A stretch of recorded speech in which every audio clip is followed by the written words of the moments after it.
तो आज अपन को कवर करना है 20 और 21, 2 दिन का। ठीक है, तो शुरू करते हैं 20 से। कि पहली एक खबर देखो, पहले तो 20 को अपन जानते हैं कि राजीव गांधी का 77वां बर्थ एनिवर्सरी थी।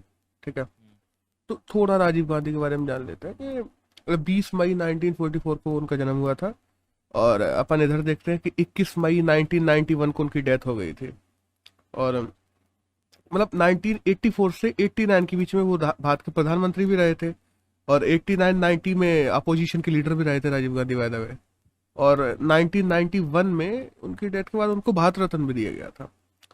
और उस टाइम पे जब वो प्रधानमंत्री बने थे तो वो 40 साल के तकरीबन के थे, तो उनको दुनिया में सबसे यंगेस्ट प्रधानमंत्री माना जाता था।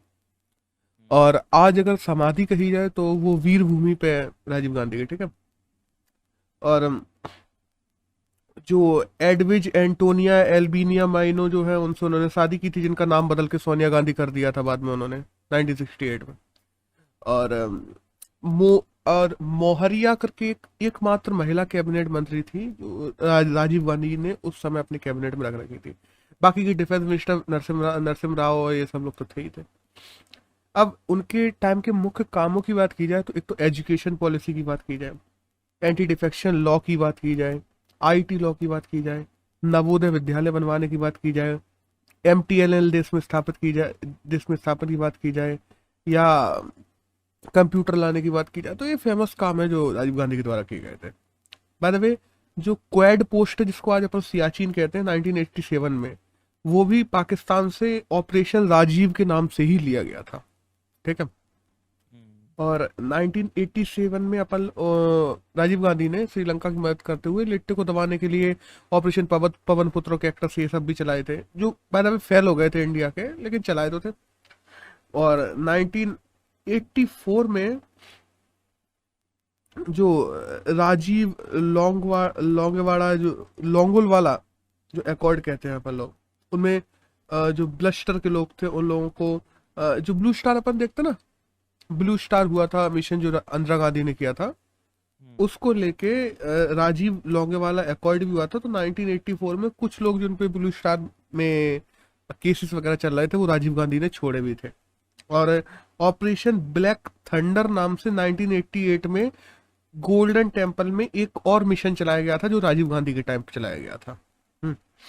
और अब सुप्रीमबुदुर तमिलनाडु में एक जगह है जहाँ पे वो थे, तो रात के 10 बजे की बात है, तो तमिलनाडु में वहीं पे एक महिला ने ऐसे 700 ग्राम तकरीबन आरडीएक्स बांध के उनके पास चली गई थी माला डालने के लिए, और वहीं फट गई थी, तो उससे उनकी मृत्यु हो गई थी 21 मई 1991 को। 46 साल के थे जब उनकी मतलब मौत हुई, निधन हुआ। तो ये थोड़ा जानना जरूरी था राजीव गांधी के बारे में। अब नेक्स्ट न्यूज की बात करते हैं। तो देखो, द हिंदू के फ्रंट पेज पे कल के में कोई कुछ खास खबर नहीं है।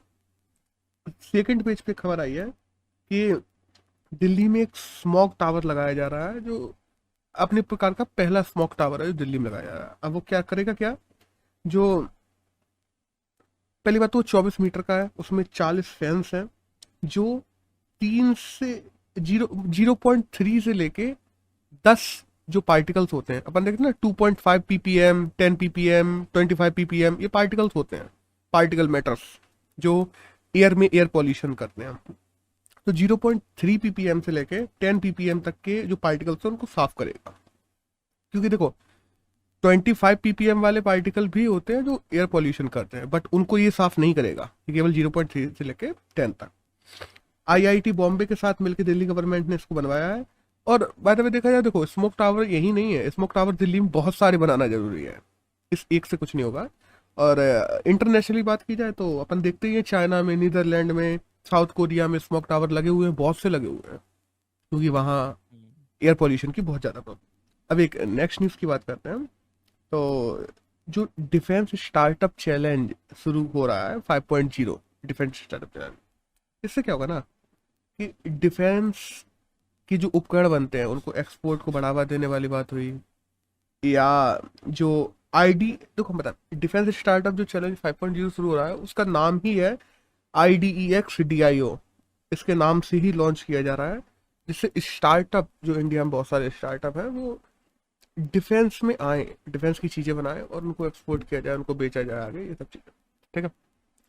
तो ये न्यूज़ में था कि ये IDX रियो जो नाम से शुरू हो रही है स्कीम केंद्र सरकार की।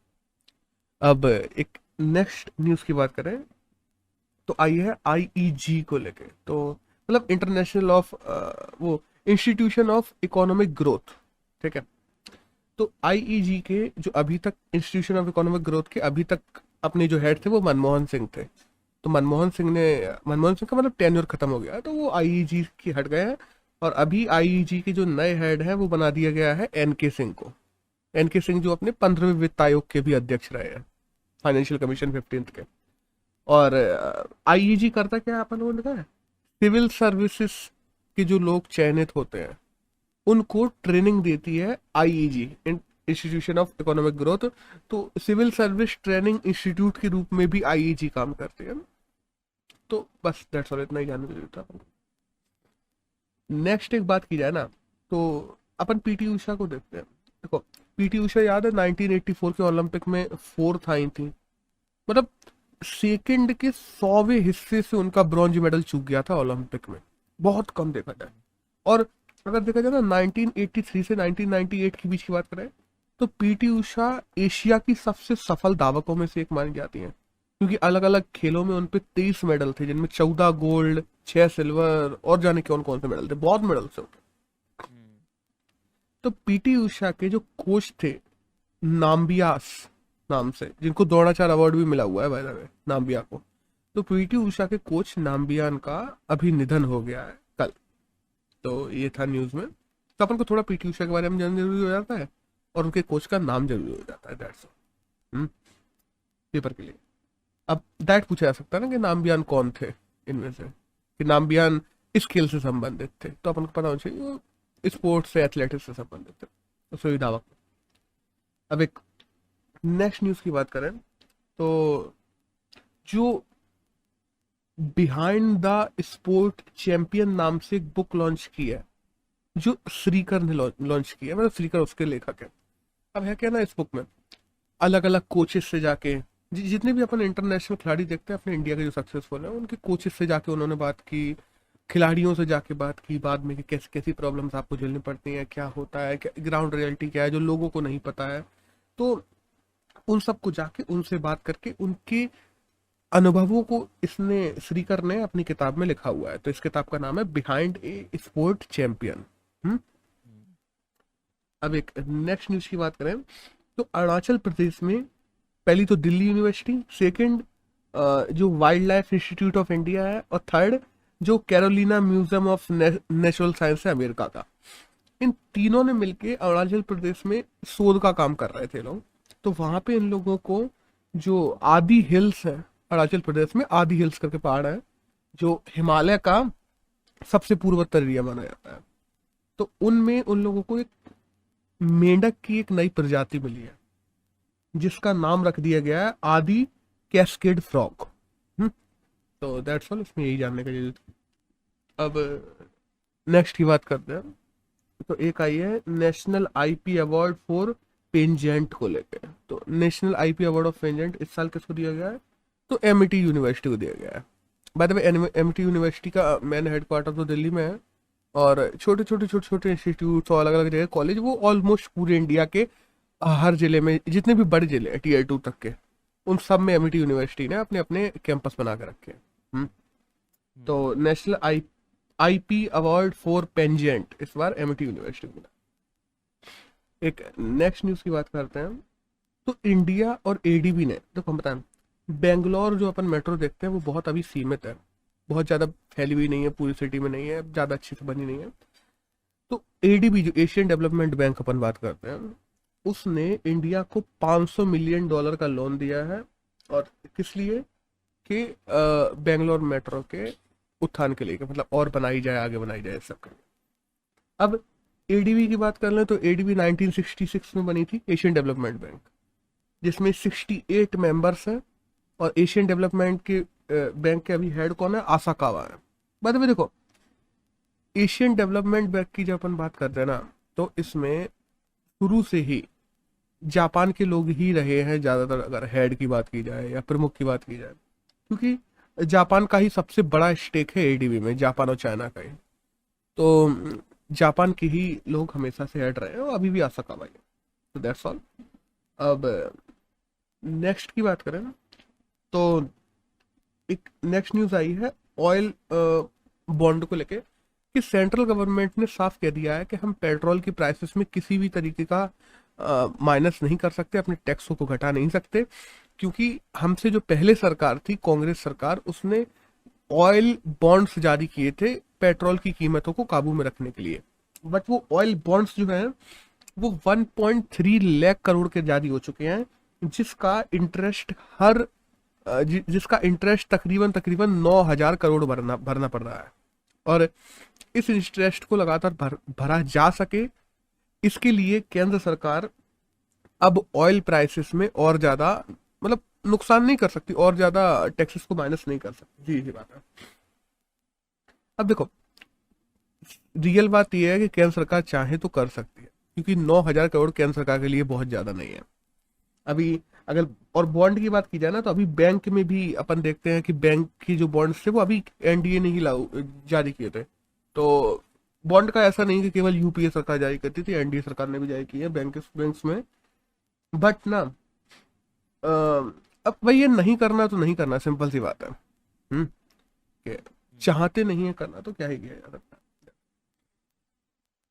अब एक नेक्स्ट आई है कि जो कोलोराडो रिवर है, अभी यूएस से, देखो अपन जो वेस्टर्न पार्ट देखते हैं ना, कैलिफोर्निया, नवाडा, मोंटेना, यूएसए का, उसमें कोलोराडो रिवर ही है जो पूरे में उधर पानी आएंगे। अभी कोलोराडो रिवर पहली बार ऐसा हुआ है आज तक इतिहास में कि सूखे से जूझ रही है, उसका पानी लगातार कम होता जा रहा है। जो कैलिफोर्निया, नवाडा, मोंटेना, उस पूरे इलाके में वाटर शॉर्टेज देखा जा रहा है इस समय।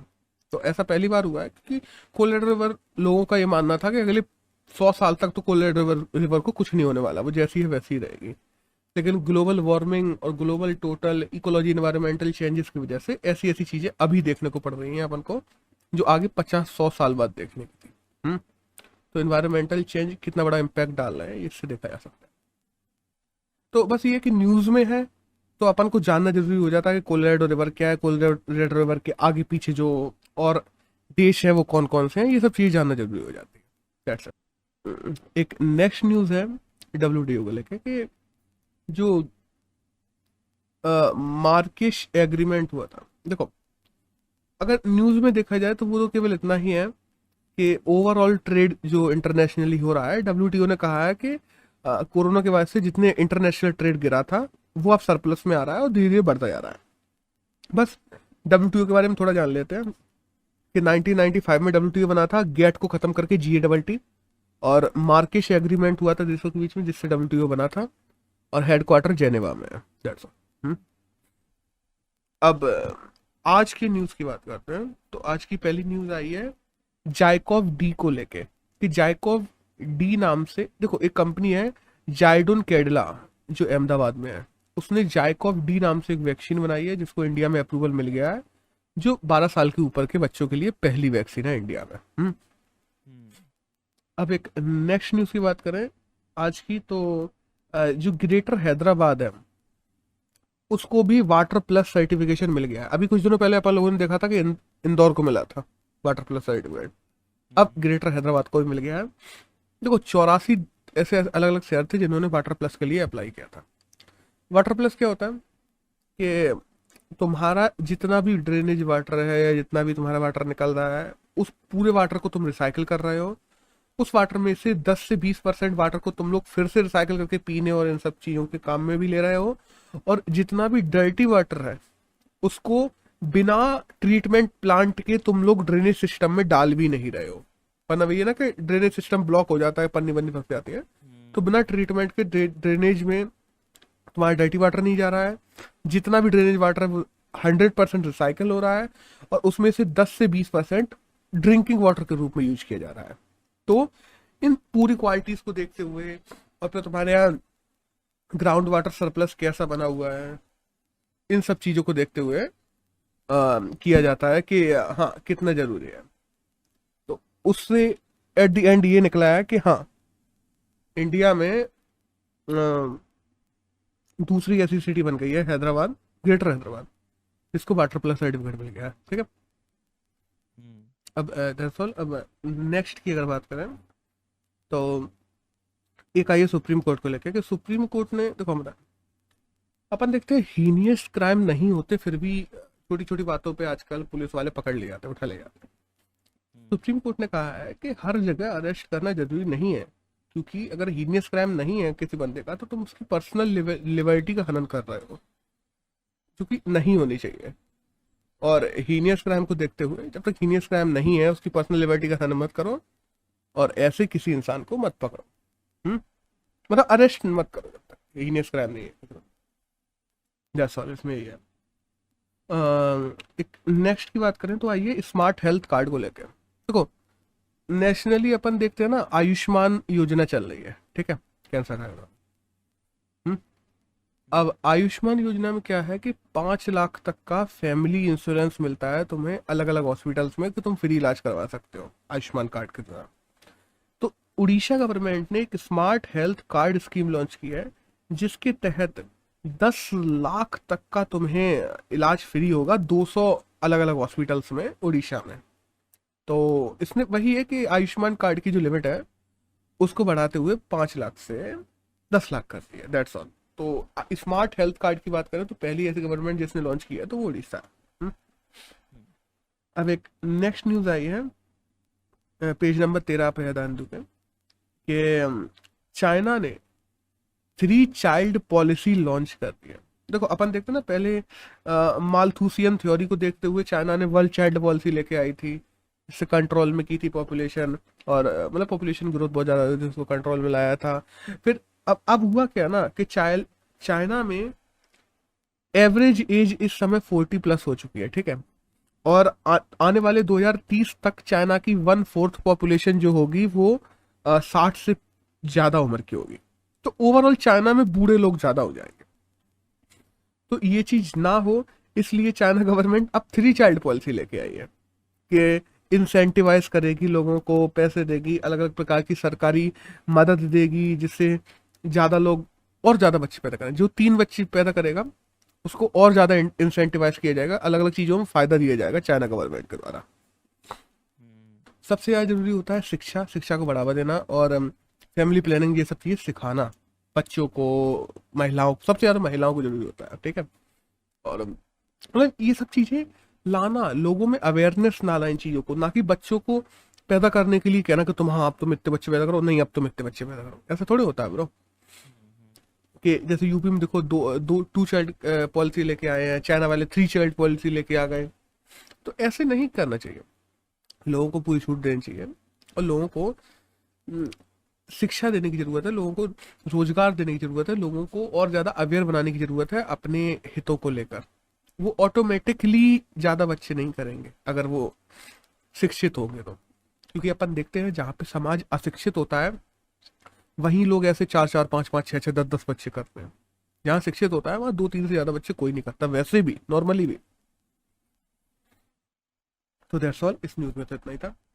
अब एक नेक्स्ट न्यूज की बात करें तो एक आई है शेफ डी मिशन को लेके, कि देखो शेफ डी मिशन क्या होता है ना, अपनी जो इंडियन पैरालंपिक टीम जा रही है जापान में, पैरालंपिक शुरू होने वाले हैं कुछ दिनों में, तो इंडियन जो पैरालंपिक टीम जा रही है उसके गुरुकरण सिंह हैं जो शेफ डी मिशन को उसकी लीड करेंगे।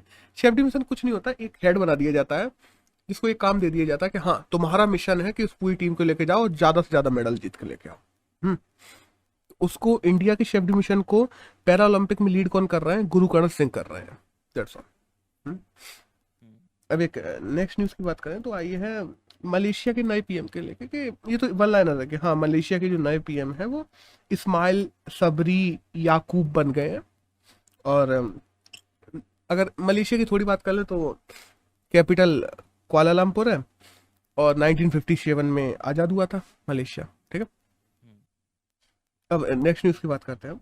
तो एक आई है ग्लोबल 500 कंपनी को लेकर, जो अपन ना रूम की लिस्ट आती है ग्लोबल 500 कंपनी की, वो निकली है। पिछली बार जिसमें इंडिया की 11 कंपनीज थी, इस बार उसमें 12 कंपनीज है, ठीक है। और टॉप पे रिलायंस है इंडिया की 57th नंबर पे। बाय द वे रिलायंस भी 4 अंक पीछे खिसक गई है, पहले वो 53 52 पे थी, या 57 पे आ गई है। और इस समय अगर नंबर 1 पे कहा जाए तो नंबर 1 पे तो एप्पल है ही है, ठीक है। अब एक नेक्स्ट न्यूज़ की बात करते हैं, तो वो आई है टेस्ला को लेके कि टेस्ला खुद का Elon Musk Tesla bot launch कर रहे हैं। अब टेस्ला बॉट क्या होगा ना, ऐसे 6-7 इंच का एक बॉट होगा, रोबोट, जो कि जो डेंजरस काम है, जो रिपीटेटिव काम है, या ऐसे काम है जो बोर करने वाले काम है, जो तो का मतलब ना, इंसान बहुत ज़्यादा समझदार स्पीसीज है, उसको ऐसे फालतू काम में नहीं लगाना चाहिए कि एक बुल्ट कसना है और हर हर चीज़ में वो सेम जगह पे एक बुल्ट कसना है। तो उसके लिए ऐसी चीज़ों के लिए जो छोटे छोटे रोबोट भी लगाए जा सकते हैं, छोटे से रोबोट लगाए जा सकते हैं उनके लिए, पूरे इंसान को लगाने की जरूरत नहीं है। उसकी आउटपुट जो इंसान समझदार है उसको कहीं और भी लिया जा सकता है।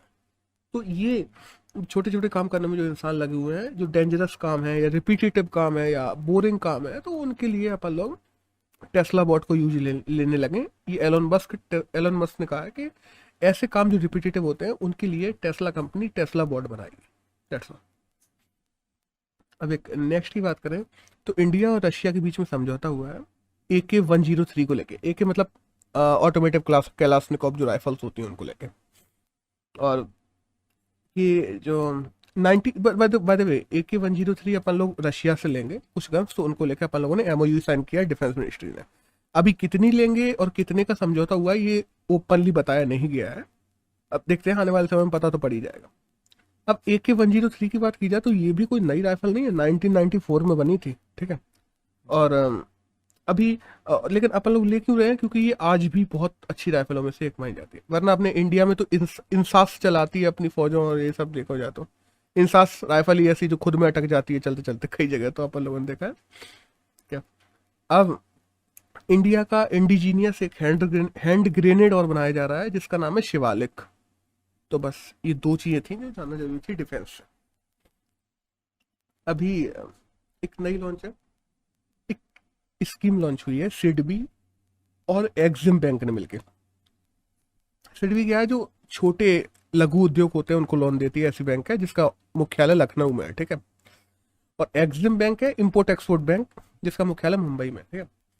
तो सिडबी और एग्जिम बैंक ने मिलकर एक स्कीम लॉन्च की है जिसका नाम है उभरते सितारे। अब उभरते सितारे स्कीम क्या है कि ऐसी MSMEs या ऐसे नए स्टार्टअप जिनको स्ट्रक्चरल फंड चाहिए, जिनको अपने इंफ्रास्ट्रक्चर बनाने के लिए फंड चाहिए, और जिन पे कुछ फंड है और कुछ फंड की और जरूरत है, ऐसा नहीं कि तुम पे पूरा ही नहीं है तो नहीं, लेकिन हाँ तुम्हें कुछ स्ट्रक्चरल फंड चाहिए कि तुम पे 20-30% कम पड़ रहा है, तो एक्सिम बैंक और सिडबी बैंक तुम्हारी मदद करेंगी। किस स्कीम के तहत? उभरते सितारे स्कीम के तहत, ठीक है। आगे अब 2 डे के बारे में बात करते हैं। देखो, एक तो है वर्ल्ड फोटोग्राफी डे जो 1937 से मनाया जा रहा है, 19 अगस्त को आता है। तो वो अपन 19 अगस्त को मतलब बात करना इसके बारे में भूल गए थे, तो मैंने आज कवर कर दिया। और एक आज देखा जाए तो वर्ल्ड ह्यूमैनिटेरियन डे है 2021। ह्यूमैनिटेरियन मतलब सबके साथ में मानवता के साथ मतलब यही आओ कि किसी अमानव ना बनो, मानवता के साथ प्रदर्शित आओ, जो सोसाइटल नॉर्म्स है उनको सब माने, सब एक दूसरे की इज्जत करें, कोई किसी के दूसरे भेदभाव ना करे मानव के रूप में, इन सब को लेकर मनाया जाता है ह्यूमैनिटेरियन डे। अब देखो, जो शुगर है, देखो इंडिया में शुगर हो रही है जरूरत से ज्यादा, बहुत ज्यादा, मतलब अपन लोग उत्पाद कर रहे हैं, इतना इंडिया में खपत भी नहीं हो सकती, ठीक है, और ना ही होनी चाहिए, सीधी बात है। क्योंकि शुगर की खपत ज्यादा एक देश में ये दिखाता है कि वो देश कितना ज्यादा अनफिट है। हम्म। अब डिपेंड कि उसकी खपत कैसे हो रही है, डायरेक्ट डोमेस्टिक यूज में हो रही है तो वो अनफिट हो जाएगा, सीधी सी बात है। अब क्या है ना, सरकार ने शुगर की जो उत्पादक लोग हैं, जो बड़े बड़े इंडस्ट्री स्टेज पे शुगर के पूरे पूरे कंटेनर्स हैं, जो भी लोग शुगर का एक्सपोर्ट ज्यादा करेंगे, सरकार ने कह दिया है, उनको सरकार इंसेंटिवाइज करेगी, सरकार को उससे पैसे देगी, सरकार इम्पोर्ट एक्सपोर्ट में फायदा भी देगी उनको।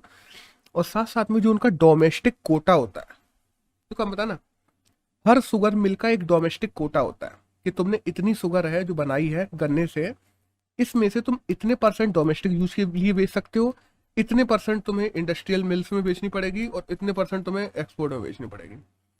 तो अगर देखा जाए ना, सबसे ज्यादा फायदा किस में होगा, अपन कुछ देखो, तुम्हें नाम से ही समझ में आ रहा होगा, तुम अगर एक्सपोर्ट करोगे तो तुम थोक में करोगे, तुम अगर किसी दूसरी इंडस्ट्री या फैक्ट्री को दोगे तो तुम थोक में दोगे, तो तुम्हें सस्ते में ही देनी पड़ेगी शुगर। सबसे ज्यादा जब शुगर मिल्स को फायदा होता है वो होता है जब डोमेस्टिक मार्केट में वो शुगर बेचते हैं, क्योंकि वो महंगी भी बेचती है, उससे फायदा भी ज्यादा होता है। तो जो भी शुगर मिल जितना भी ज्यादा एक्सपोर्ट करेगी, सरकार ने कहा है उस शुगर मिल का डोमेस्टिक कोटा बढ़ा दिया जाएगा। दैट्स ऑल, इंसेंटिवाइज करेंगे। अब एक नेक्स्ट न्यूज आई है ट्रिटियम और ड्रेटियम को लेकर। ट्रिटियम ड्रेटियम दो अलग अलग प्रकार के अणु हैं, एटम्स। तो न्यूक्लियर फ्यूजन के बाद fusion sorry bye the way nuclear fusion जो सन पे होता है, जिसमें दो हाइड्रोजन मिलकर हीलियम बनाते हैं। तो ट्रिटियम और ड्यूरेडियम ये दो ऐसे एटम्स हैं जिन पे हीट डाल के इनको न्यूक्लियर फ्यूजन किया गया अभी साइंटिस्ट के द्वारा। तो 1.3 मेगा जूल एनर्जी है जो न्यूक्लियर फ्यूजन से बनी है। बाय द वे याद रखना, न्यूक्लियर फ्यूजन फिजन से ज्यादा अच्छा होता है। अपन लोग जब न्यूक्लियर रिएक्टर में यूज करते हैं वो न्यूक्लियर फिजन यूज करते हैं, ठीक है। और न्यूक्लियर फ्यूजन ज्यादा अच्छा होता है क्योंकि देखो, एक तो एनवायरनमेंट को नुकसान कम होता है, रेडियो एक्टिव वेस्टेज कम निकलते हैं, कार्बन कम निकलता है, तो इसलिए न्यूक्लियर फ्यूजन ज्यादा प्रेफर किया जाता है in compare to nuclear fission. लेकिन फ्यूजन मुश्किल बहुत ज्यादा हो जाता है, इसलिए न्यूक्लियर रिएक्टर में उसको काम नहीं लिया जाता।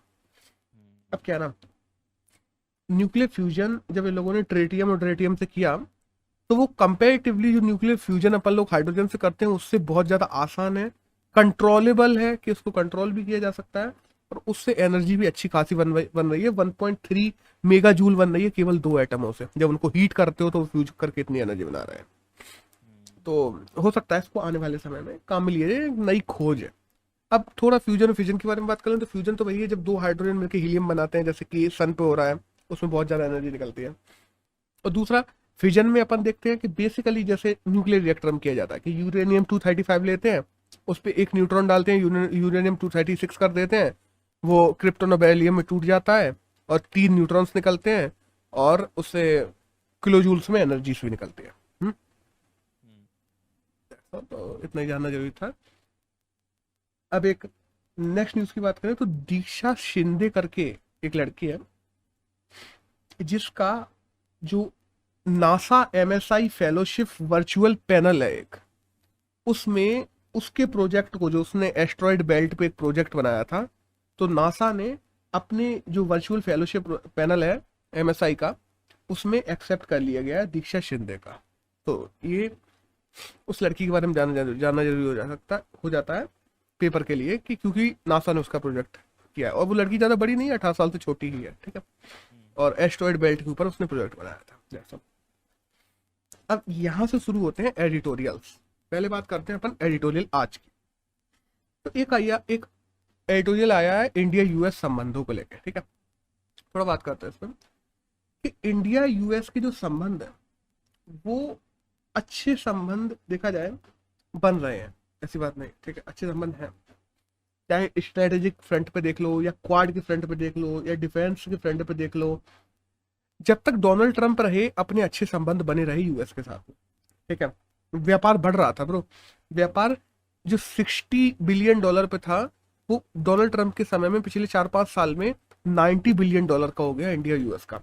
और बाय द वे यूएस से अपना जो इम्पोर्ट एक्सपोर्ट होता है वो सरप्लस में होता है, क्योंकि $54 बिलियन का अपन लोग सामान उनको बेचते हैं, एक्सपोर्ट करते हैं, और $34 बिलियन का इंपोर्ट करते हैं। तो यूएस से अपन जब भी इंपोर्ट एक्सपोर्ट करते हैं तो अपन को उसमें फायदा ही होता है। अब क्या ना, जो अपन लोग कोशिश कर रहे थे कि हो सकता है, देखो जिसके साथ में तुम्हारा सरप्लस में हो इंपोर्ट एक्सपोर्ट, उसके साथ में तुम फ्री ट्रेड एग्रीमेंट भी कर सकते हो, एफटीए होगा, तो तुम्हें उससे और ज्यादा फायदा मिलेगा, क्योंकि तुम उनके मार्केट में और ज्यादा घुस पाओगे और तुम्हारे माल पे और कम टैक्सेस लगाएगी यूएस सरकार। तो एफटीए करने की बात चल रही थी डोनाल्ड ट्रंप से, बट वहां सरकार बदल गई और आ गए जो बाइडन।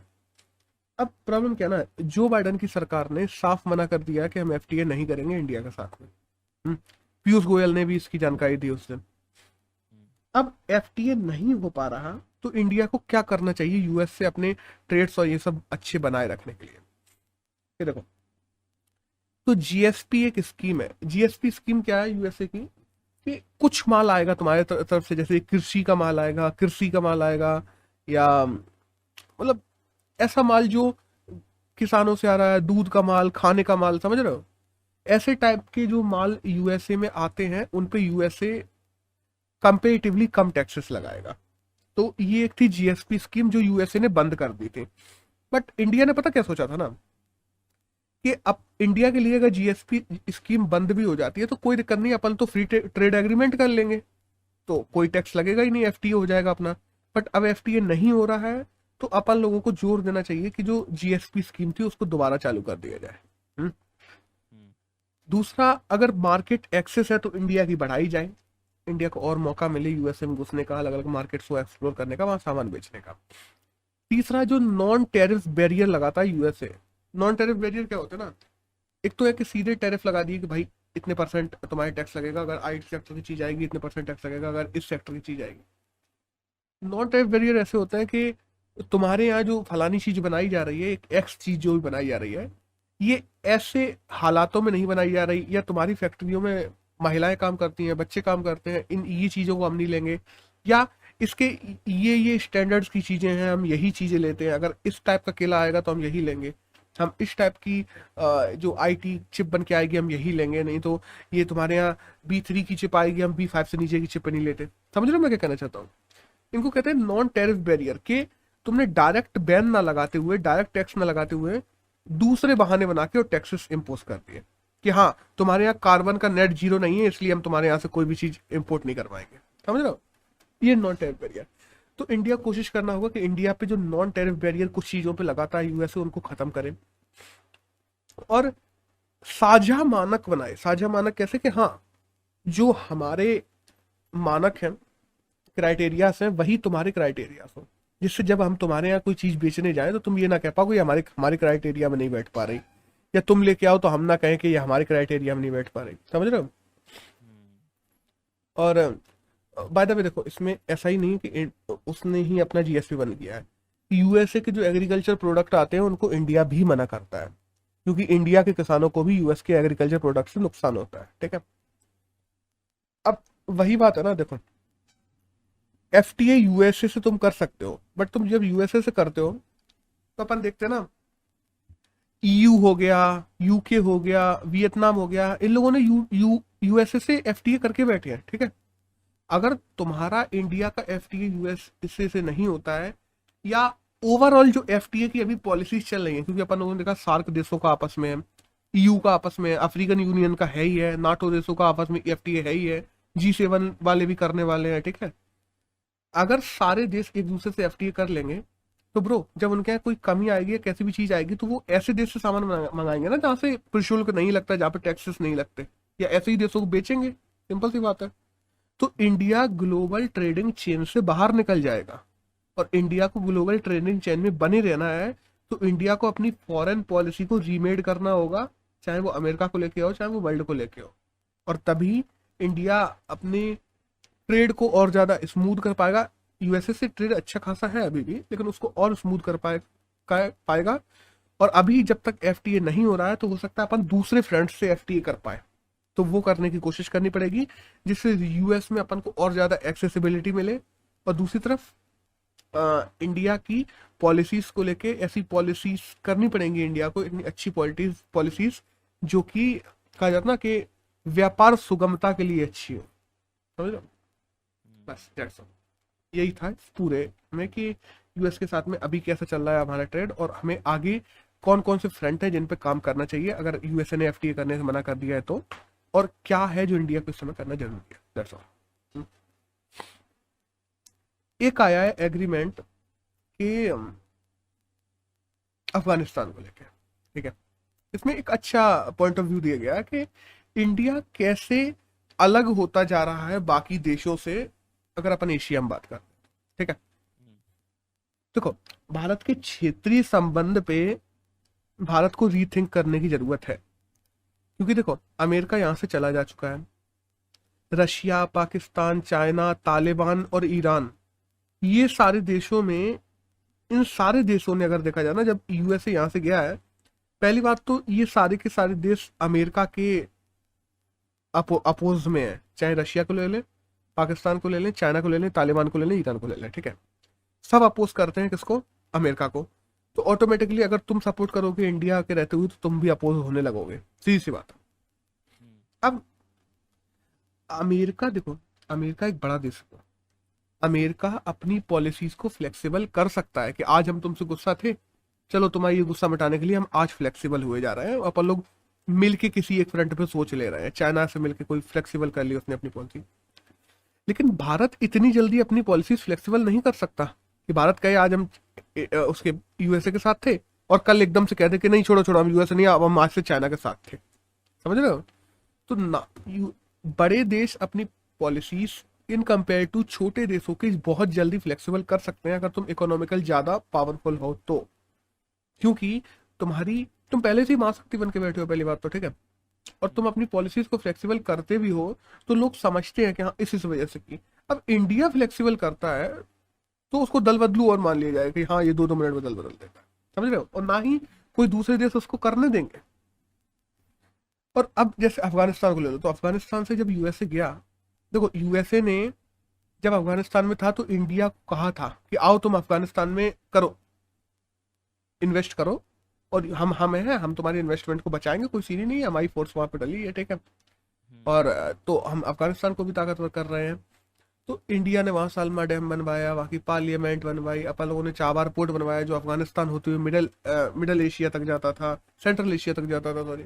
उसके बाद में अपन बात करते हैं कि मतलब बहुत सारे डैम्स बनवाए तुमने, स्कूल्स बनवाए तुमने, रोडें बनवाई तुमने, बहुत सारी अलग अलग बिल्डिंग बनवाई, रिसर्च सेंटर बनवाई, अपन लोगों ने वहाँ पे क्रिकेट ग्राउंड बनवाए ब्रो अफगानिस्तान में इंडिया ने।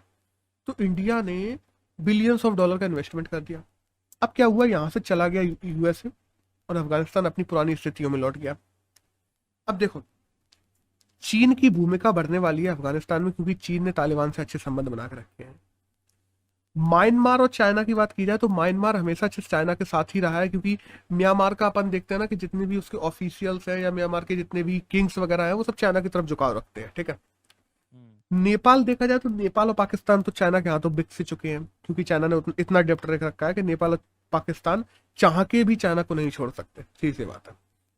बांग्लादेश भी धीरे धीरे चाइना की तरफ जाने लगा है, क्योंकि अपन देखते हैं बेल्ट रोड इनिशिएटिव को बांग्लादेश ने अपने अप्रूवल दे दिया है, जिसका इंडिया अपोज करता है, ठीक है।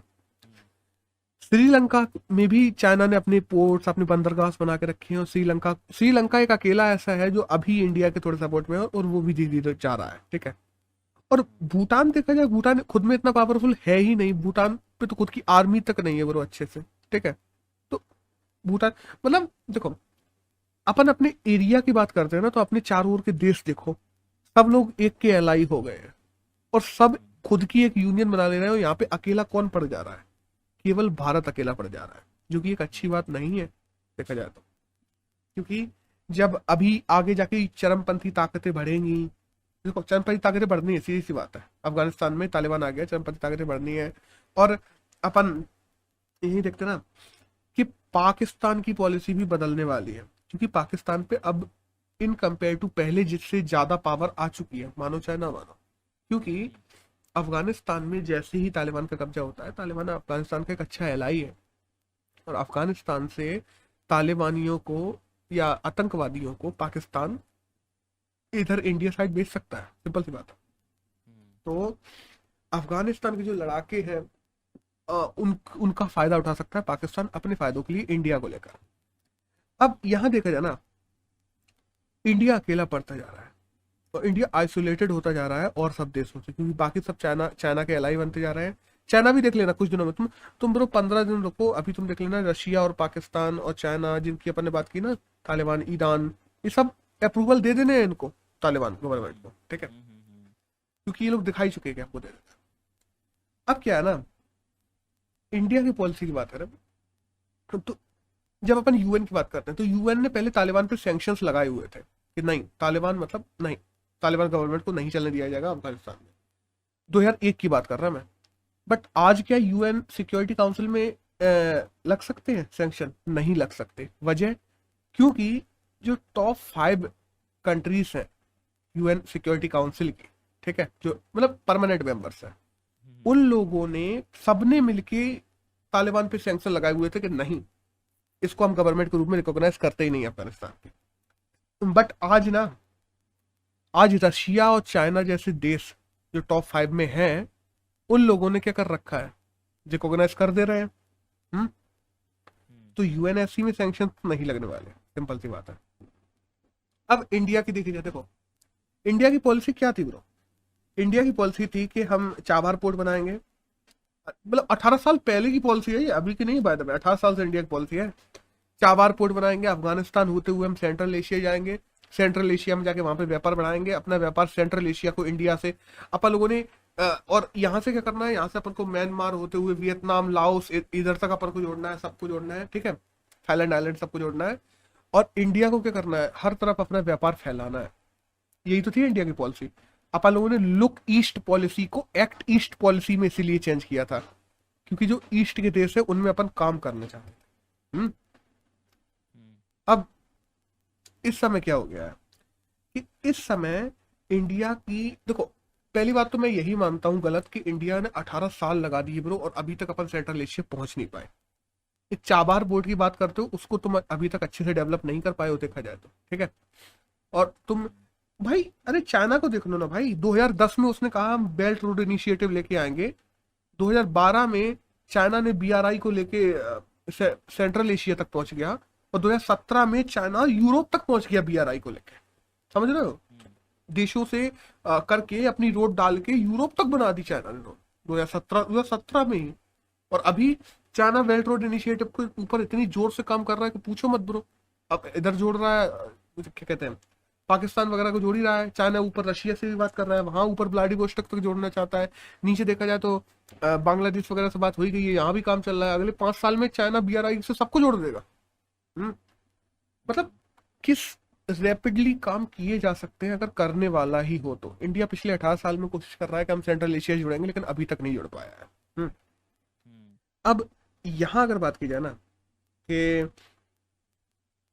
भारत ये सब नहीं कर पाया, तो एक्ट ईस्ट पॉलिसी पे भारत ने अच्छे से काम नहीं किया है। भारत की एक ये भी कमी रही है, जिस वजह से भारत आज और ज्यादा आइसोलेटेड हो गया है।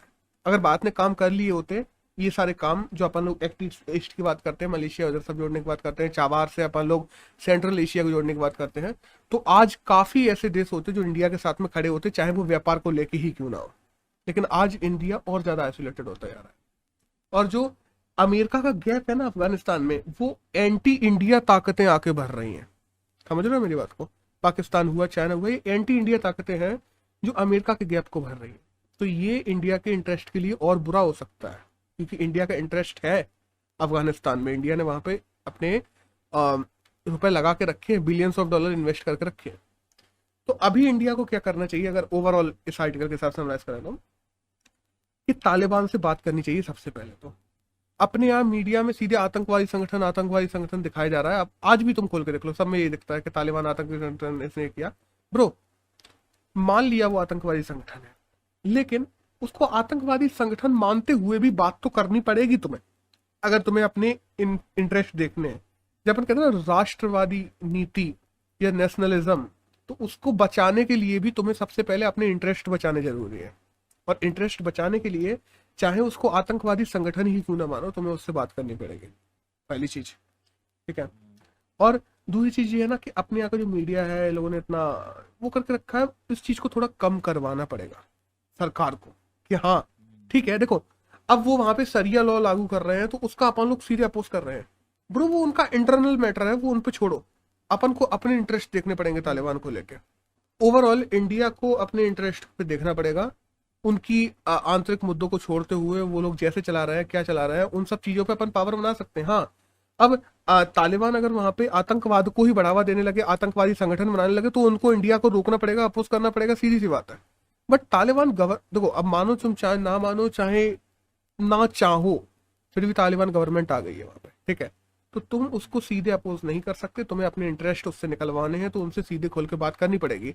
बट अभी अपनी सरकार क्यों डर रही है कि अगर इधर अपनी सरकार तालिबान गवर्नमेंट से एलाई करने चली जाती है, बात करने चली जाती है, तो दूसरी तरफ क्या होगा, दूसरी तरफ अपोजिशन इसका गलत फायदा उठाएगी।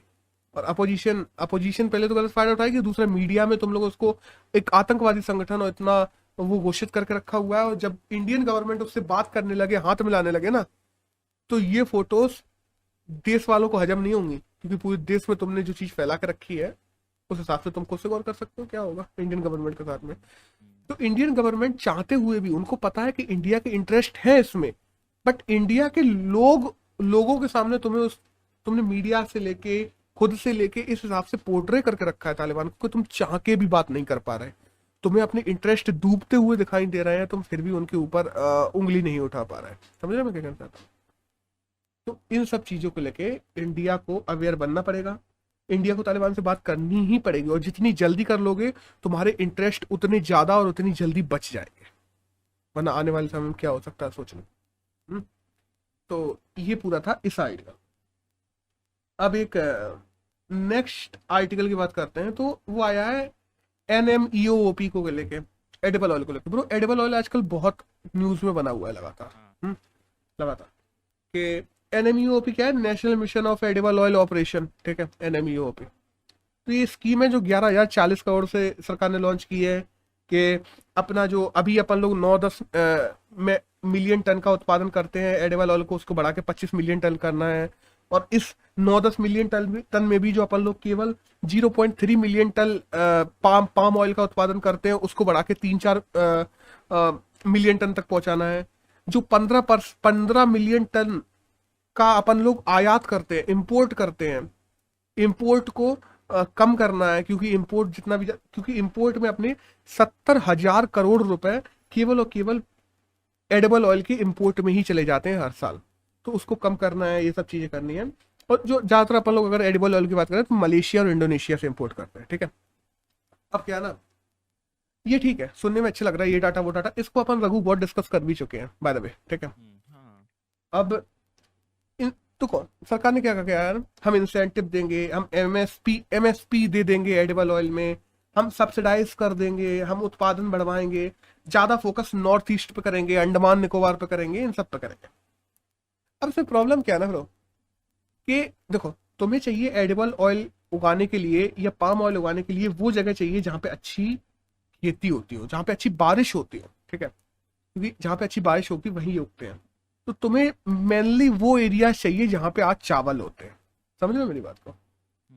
तो ब्रो और चावल की फसल साल में 2 बार हो जाती है, एडिबल ऑयल की फसल साल में 1 बार होगी।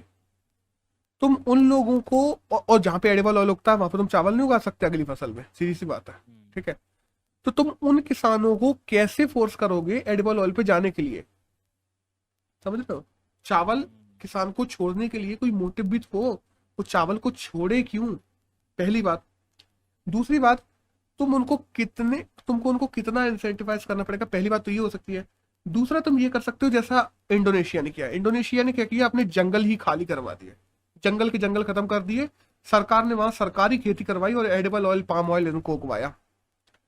अब तो फिर इंडियन गवर्नमेंट क्या करना चाहती है, नॉर्थ ईस्ट के जंगल खत्म करेगी क्या, या अंडमान निकोबार के जंगल खत्म करेगी, इकोलॉजिकल इन्वायरमेंटल की जो डाइवर्सिटी है उसको और ज्यादा खत्म करेगी और चोट पहुंचाएगी।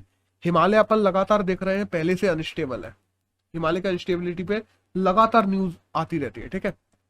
और अनस्टेबल हिमालय पे ऐसे काम करना, नॉर्थ ईस्ट को और बर्बाद करना, क्या सही रहेगा आगे। अब देखो जब अपन पाम ऑयल की बात करते हैं, एडिबल ऑयल में भी पाम ऑयल की प्रोडक्टिविटी ज्यादा होती है। जैसे तुम एक खेत लो 4x4 का, उसमें एडिबल ऑयल की और फसलें लगाओ और पाम ऑयल लगाओ, तो पाम ऑयल कंपेरेटिवली ज्यादा प्रोडक्टिव होता है in compare to other edible oil की जो फसलें होती है उनसे। लेकिन पाम ऑयल जिस खेत में उगता है उसमें तुम दूसरी फसल उगा नहीं सकते, प्रॉब्लम ये है, ठीक है। फिर उन्होंने तुम चारा वारा की फसलें उगा सकते हो, लेकिन चारा वारा की फसलें कंपेरेटिवली अपन देखते हैं कि फायदा उतना नहीं पहुंचाती किसानों को, तो क्यों ही उगाएंगे। अब प्रॉब्लम ये है कि तुम किसानों को वहां लेके जाओगे कि इंडोनेशिया की तरीके से, जैसे इन लोगों ने कह दिया ना कि हम नॉर्थ ईस्ट पे फोकस करेंगे एडिबल ऑयल के लिए, अंडमान पे फोकस करेंगे।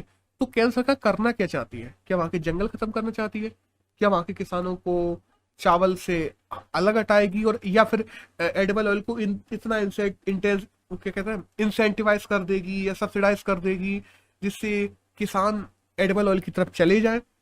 और देखो बजट अच्छा खासा है, अपन लोगों ने बजट जो रखा है 11,040 करोड़ का रखा है 1 साल के लिए एडिबल ऑयल के लिए, तो बजट तो अच्छा खासा है NMEOP स्कीम में। लेकिन इसको इम्प्लीमेंट कैसे किया जाता है, क्योंकि इम्प्लीमेंटेशन कैसे होना है इसकी अभी तक कोई क्लियरिटी दी नहीं है सरकार ने। कैसे किया जाता है और वो इम्प्लीमेंटेशन कितनी सही तरीके से हो पाता है, ये डिसाइड करेगा कि आने वाला फ्यूचर कैसा होगा। इकोलॉजिकल एनवायरमेंटल तरीके से भी अपन देखते हैं, चाहे उत्पादन तरीके से देखते हैं, चाहे किसानों के फायदे में देखते हैं कि किसानों को फायदा भी पहुंचाना जरूरी है अपन को, वरना ये पूरा का पूरा हजारों करोड़ों का बजट तुम्हारा पानी में चला जाएगा और कोई फायदा नहीं होने वाला। क्योंकि जिन किसानों को तुम अभी सब्सिडाइज 100 रुपये देके तुम कर दोगे ना, पाम ऑयल पे कन्वर्ट करवा दोगे, एडिबल ऑयल में कन्वर्ट करवा दोगे, अगर अगले 1-2 साल तक तुम मिशन नहीं चला पाए और उनको अच्छा इंसेंटिवाइज नहीं कर पाए, फसल की अच्छी कीमतें नहीं दे पाए, वो लौट के चावल पे चले जाएंगे। तो ये देखने वाली सबसे बड़ी बात होती है कि इसको इम्प्लीमेंट कैसे किया जा सकता है, ये तो आने वाले समय में पता पड़ेगा। तो दैट्स ऑल, इस आर्टिकल में तो यही था। अब एक कल के में आर्टिकल आया था महिलाओं को लेके, कल के टाइम में कि जो जेंडर पार्शियलिटी है उसको लेके आया था कि अपन क्या देखते हैं ना, जेंडर पार्शियलिटी बहुत ज्यादा होती जा रही है महिलाओं को लेके।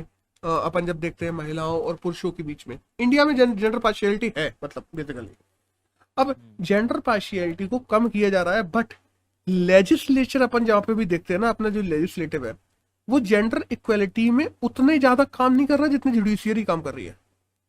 जैसे कहते ना, एनडीए में महिलाओं को भी पेपर देने चाहिए, ये महिलाओं के लिए होना चाहिए, वो महिलाओं के लिए होना चाहिए, ज्यादातर वर्डिक्ट जुडिशियरी के द्वारा सुनाए जाते हैं, फिर उस पर लेजिस्लेचर तुम्हारा कोई कानून लेके आ रही है। तुम्हारा लेजिस्लेचर डायरेक्ट जेंडर पार्शियलिटी को कम करने और जेंडर इक्वलिटी को बढ़ाने के लिए उतना काम नहीं कर रही जितना जुडिशियरी कर रही है। समझ रहे हो? देखो महिलाओं, अभी जैसे एनडीए की बात कर लें तो ये बेसिकली ये एडिटोरियल है ही है एनडीए के ऊपर ही, क्योंकि एनडीए को लेके जुडिशियल ने कहा कि एनडीए अब महिलाएं भी देगी। ठीक है, तो महिलाओं की अपन बात करते हैं ना, तो महिलाएं देश के लिए सामने आके लड़ना चाहती हैं, ऐसा नहीं है, वो देश के लिए काम करना चाहती है, देश के लिए खड़ा होना चाहती है। बट महिलाओं को तुम फ्रंट पोस्ट कॉम्बैट पोजीशन दोगे ही नहीं, उन पे बैरियर ही लगा दोगे, तो तुम्हें क्या लगता है महिलाएं वो काम कर पाएंगी जो वो कर सकती हैं? जो पोटेंशियल है महिलाओं में, जो अपने देश में है पोटेंशियल, अपनी महिलाएं जो कर सकती हैं वो चीजें। महिलाओं को देखो, पहले तो उनको सामाजिक बाधाएं ही बहुत सारी हैं, और उसके बाद में सरकार भी अपनी स्कीम्स, अपनी पॉलिसीज में ये बाधाएं लगाएगी महिलाओं के लिए, तो कहां तक महिलाएं आगे बढ़ पाएंगी? सोचो एक बार। देखो, लड़के और लड़कों को लड़कियों से कम आंका जाता है, वो तो सीधी सी बात है। अगर घर में एक फोन है, जैसे अभी सिंपल सी बात बतलूं, अभी कोरोना आया, घर में अगर एक फोन है जिसपे ऑनलाइन क्लास चल रही है और घर में एक लड़का एक लड़की है, तो बहुत से ज्यादातर घर वालों ने प्रेफर किया कि चलो लड़के को पढ़ लेने दो, लड़की पढ़ के क्या करेगी। समझ लो मेरी बात को? अब एनडीए में अब लड़कियां पढ़ेंगी नहीं तो लड़कियां बढ़ेंगी कैसे, और लड़कियां नहीं बढ़ेंगी तो देश कैसे बढ़ेगा? और अभी जैसे बात करते हैं ना कि एनडीए पार्टिसिपेशन, तो एनडीए पार्टिसिपेशन में जो इक्वलिटी लाई जा रही है ये बहुत अच्छी चीज है, ये बहुत अच्छा कदम है, जिससे सेनाओं में महिलाओं को समान अधिकार मिल पाएंगे, जो कि आर्टिकल 14, 15 और 19 में जब अपन उनकी बात करते हैं इंडियन कॉन्स्टिट्यूशन के आर्टिकल में, कि महिलाओं पुरुषों में भेदभाव नहीं होना चाहिए, उनको समान अधिकार होना चाहिए, नागरिक अधिकार होना चाहिए, सामने जो 15-16 में अपन देखते ना कि पढ़ने लिखने के अधिकार भी समान होने चाहिए और अवसरों के अधिकार भी समान होने चाहिए, कि सरकार अगर अवसर उत्पन्न करवा रही है जॉब्स के, तो उनमें ऐसा नहीं होना चाहिए कि महिलाओं को जॉब्स के कम अवसर है इन कंपेयर टू पुरुषों के, क्योंकि अपन देखते हैं आर्मी में पुरुषों के लिए बहुत अवसर है, महिलाओं के लिए ना के बराबर। तो ये अवसर बराबर होंगे आगे जाके। और देखो, बाय द वे अपने प्रधानमंत्री ने भी कह दिया है कि आने वाले 2022 तक हम लोग सैनिक स्कूल को जेंडर न्यूट्रल बना देंगे, कि उनमें केवल बच्चे ही नहीं पढ़ेंगे, लड़कियां भी पढ़ेंगी, लड़के लड़कियां सब पढ़ेंगे, जेंडर न्यूट्रल बना देंगे। और अपनी फौजों को भी जेंडर न्यूट्रल किया जा रहा है। तो ये सामाजिक सोच भी बदलने की जरूरत है, कि जिसमें लोग सोचते हैं कि केवल लड़के या पुरुष ही हैं जो फौजों में, आर्मी में, इन सब में, नेवी में जा सकते हैं। सरकार इसको सोच को बदल रही है, लेकिन सरकार के प्रयास उतने ज्यादा नहीं है इन कंपेयर टू जुडिशियरी देखे जाए, क्योंकि जुडिशियरी इस समय जेंडर न्यूट्रलिटी देश में लाने के लिए ज्यादा प्रयास कर रही है इन कंपेयर टू सरकार। सरकार को अपने प्रयास बढ़ाने की जरूरत है, लड़के लड़कियों को बराबर अधिकार देने की जरूरत है, इक्वेलिटी देश में लाने की जरूरत है, क्योंकि तुम्हारी संविधान कहता है कि देश में इक्वेलिटी हो। That's all. इस पूरे आर्टिकल में तो यही था। अब